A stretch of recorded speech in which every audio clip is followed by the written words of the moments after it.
반갑습니다. 여러분, 프로토 교수입니다. 스포츠 모든 경기를 매일 분석 및 조합 픽 공유 중에 있습니다. 영상에 공개되지 않는 정보들도 정보방에 입장하시면 확인하실 수 있으니 참여를 희망하시는 분들은 영상 하단 고정 링크를 통해서 아무 조건 없이 자유롭게 참여가 가능하니 많은 참여 부탁드리겠습니다. 첫 번째 경기는 헤타페 대 바에카노 한번 살펴보겠습니다. 헤타페는 지난 시즌 헤타페를 구원했던 키케 플로레스 감독이 위기를 맞았습니다. 지난 경기 아틀레티코를 상대로 무승부를 거두면서 연패 행진에서는 벗어났지만 아직 강등권을 탈출하려면 더 분발이 필요합니다. 물론 헤타페는 강한 압박과 거친 플레이로 강호들을 상대로도 실점을 억제하는 것에 능한 타입.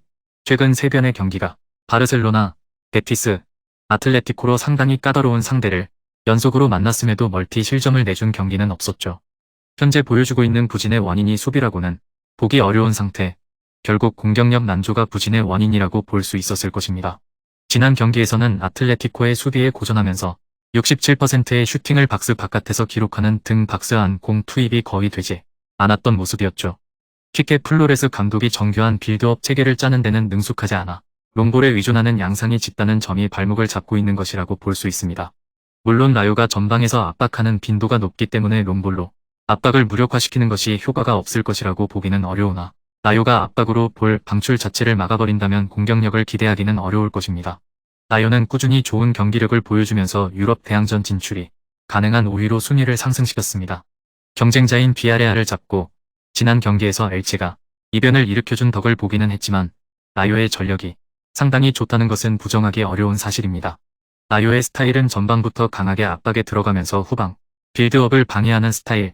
레알 마드리드를 상대로도 이 기조를 유지하면서 3대2로 승리를 따내는 모습을 보여준 적도 있었습니다. 헤타페가 후방 빌드업에는 별로 능하지 않고 오히려 후방 빌드업을 시도하다가 실수가 나오면서 수비적으로 위기를 맞았던 적이 많았음을 감안하면 꾸준한 전방 지향적 플레이는 득점력에 도움이 될 가능성이 높습니다. 물론 라요가 라인을 꾸준히 올리고 있어 뒷공간을 공략당하면서 실리적 기조의 팀에게 고전하는 양상을 보여주기도 했습니다. 다만 압박 대응 능력이 뛰어나지 못한 하위권 팀을 상대로는 5승 1무로 상당히 강한 모습을 보여주기는 했습니다. 압박으로 역습에 필요한 볼 방출을 막아버리고 정확성을 더 낮추는 방식이 잘 통하고 있는 상태죠. 라요의 전방 압박 능력으로 인해 헤타페의 공격 전개 자체가 불가능해질 가능성이 높고 빌드업에서 실수가 나오면서 실점 위기를 많이 맞을 가능성도 생겼습니다.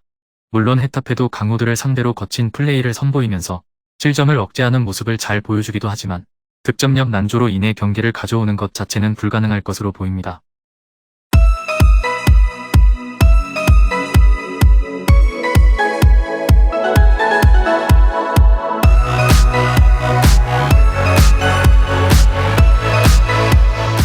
두 번째 경기는 셀타비고 대 AT 마드리드 한번 살펴보겠습니다.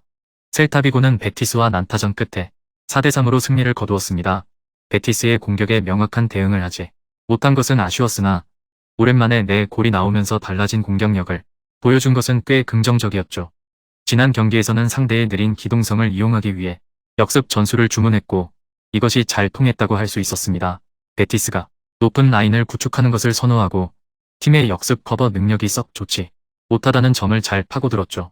다만 기본적으로 아틀레티코가 수비의 강점을 가지고 있고 베티스는 카르발료의 징계로 3선의 부하가 상당했다는 점을 감안하면 역습 성향의 공격 패턴이 크게 효과를 보기는 어려울 가능성이 높습니다. 아틀레티코의 성향을 감안하면 수비적으로는 꽤 괜찮은 모습을 보일 수 있습니다. 셀타비고의 압박 라인이 하프라인 부근으로 조정되면서 수비적인 리스크가 상당히 줄어들었고 아틀레티코가 한 골을 넣은 뒤에는 수비적인 교체를 주로 하면서 공격의 고삐를 늦추는 편이라 추가 골을 적극적으로 노리는 편은 아니기도 합니다. 아틀레티코는 헤타페와 1대1로 무승부를 거두었습니다. 시메오네 감독의 선택이 아쉬울 수밖에 없었는데 아틀레티코 팬들이 가장 싫어하는 수비적인 교체가 결국에는 발목을 잡고 말았기 때문이죠. 시메오네 감독은 한 골을 넣으면 수비에 강점이 있는 선수들로 교체를 가져가면서 매우 수비적으로 경기를 운영합니다. 다만 전성기 시절의 수비력을 가지고 있는 상황이라면 모르겠으나 수비진의 상황이 썩 녹록지는 않아 패착으로 이어지는 경우가 많은 상황.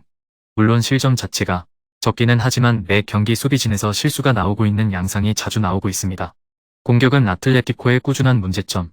최근에는 대형으로 공격 시 선수들의 위치를 조정하면서 패스워크가 나아지기는 했지만 모라타가 고군분투하고 있는 것을 제외하면 찬스 미스가 꽤 잦은 상태죠. 특히 그리즈만의 경우 전개에 도움을 주는 것과는 별개로 결정력이 꽤 떨어진 모습이 역력합니다.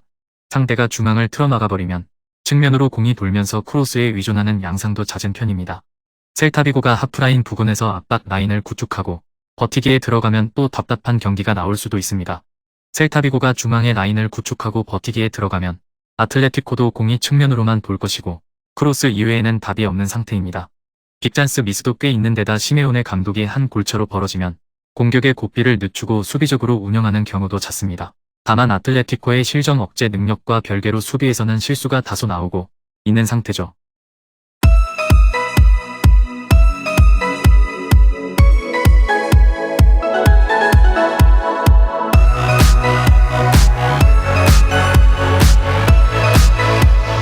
마지막 세 번째 경기는 바야돌리드 대 오사수나 한번 살펴보겠습니다.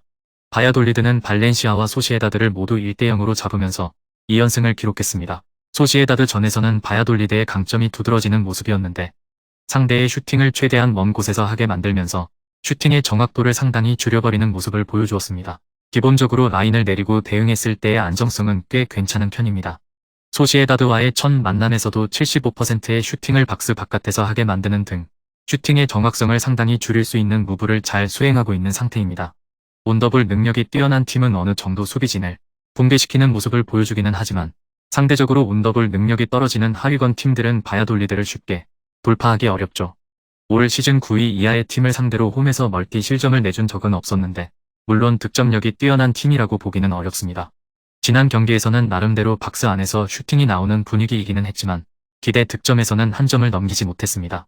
발렌시아전에서는 상대의 수비 때문에 박스 안보다 바깥에서 기록한 슈팅이 더 많기도 했습니다. 오사수나가 내려앉아버리면 큰 두각을 드러내기는 어려운 구조입니다. 오사수나는 에스파뇰과 1대1로 무승부를 거두었습니다. 아틀레티코에게 0대1로 패배한 경기를 제외하면 최근 5경기에서 모두 승점을 따내는 등 다크호스로서의 역할을 잘 해내고는 있는 상태죠. 다만 빈곤한 득점력으로 인해 탄력을 쉽게 받지는 못하고 있습니다. 홈에서는 라인을 올리면서 상대를 전방부터 괴롭히는 양상을 자주 보이지만 원정에서는 상당히 보수적으로 임하는 상황이 많은 상태입니다. 때문에 아빌라도 수비에 에너지를 쏟는 비중이 높아 득점력이 상당히 부진한 경우를 자주 보여주고 있습니다. 오사수나의 원정 골 기록은 올 시즌 10경기 7골에 불과한 상황입니다. 다만 보수적으로 나서면서 수비진의 인원을 많이 투입하기 때문에 하위권 팀들을 상대로는 거의 지지 않는 모습을 보여주고 있습니다. 홈에서는 실리적으로 운영하는 팀에게 발목을 잡힌 적도 있었지만 올 시즌 원정에서는 8위 이하의 팀을 상대로 지지 않았고 멀티 실점을 기록한 적도 없었습니다. 바야돌리드와 마찬가지로 라인을 내리고 대응했을 때의 안정성은 상당히 좋은 팀입니다. 오사수나가 원정에서는 라인을 내리고 보수적인 운영을 하는 경우가 잦은데 이 경우에는 수비적으로 안정성을 보이는 경우가 많지만 이로 인해 공격적인 파괴력도 줄어드는 상태죠. 다득점 양상으로 가기에는 매우 어려운 상황임에는 확실합니다. 바야돌리드가 홈에서는 강한 모습을 보여주지만 오사수나의 수비진을 쉽게 돌파하기도 어렵기에 바야돌리드가 핸디캡 도움을 받을 만한 매치로 보여집니다. 금일 경기들은 이렇게 알아보았습니다. 좀 더 다양하고 많은 정보를 원하시는 분들은 영상 하단 댓글에 링크 클릭 후 문의하시면 아무런 조건 없이 정보방 입장 가능하니 입장하셔서 정보 받아보시길 바라겠습니다. 그리고 영상에서 리뷰하지 않은 디테일한 정보와 조합픽은 매일 교수 정보방에서 공유하고 있으니 꼭 참여해보시길 권장드리며 이번 영상은 여기까지 하겠습니다. 시청해주셔서 감사드리며 늘 여러분들의 건승을 기원합니다. 감사합니다.